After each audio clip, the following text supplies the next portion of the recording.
Okay, God created this world. Who created God? This is the question.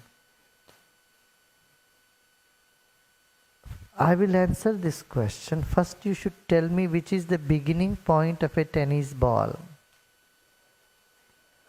Where does the ball begins?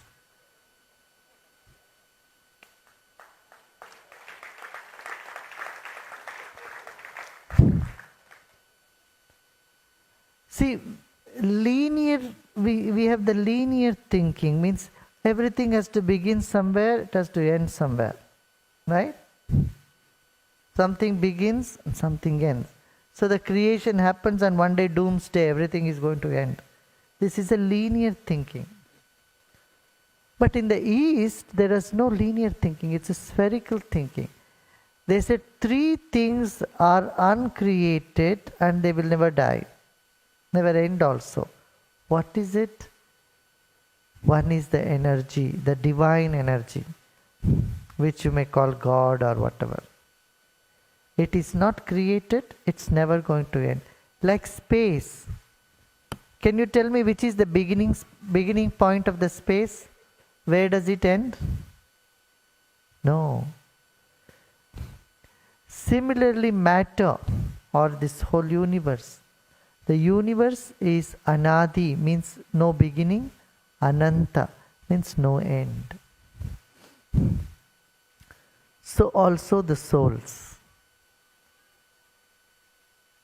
Individual, the life has no beginning, no end. It appears to end, but it's going to begin again. It's like the waves in the ocean. One wave comes, it appears to end, but no, it's coming back again. The same water goes back and comes back again. So souls have no beginning, no end. The divine or God has no beginning, no end. And the universe has no beginning, no end. In fact, all 3 are one. So if you want to see God, you should stop seeing the world. You know in what sense? Like a quantum scientist.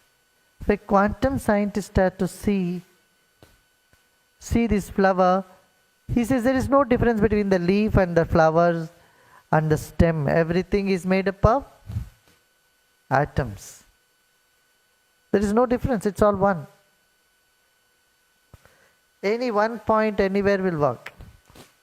Similarly, a quantum physicist said to find out your DNA, just a drop of your saliva is good enough. Or just one pinch of skin is enough for him. It's all the same. Right? This is what a scientist would say. This is quantum science. But on the other hand, the petals are not stem. Stem is not the leaf. They are all different. So, if you want to see God, you just see the whole universe as just energy, and that is it. Got it?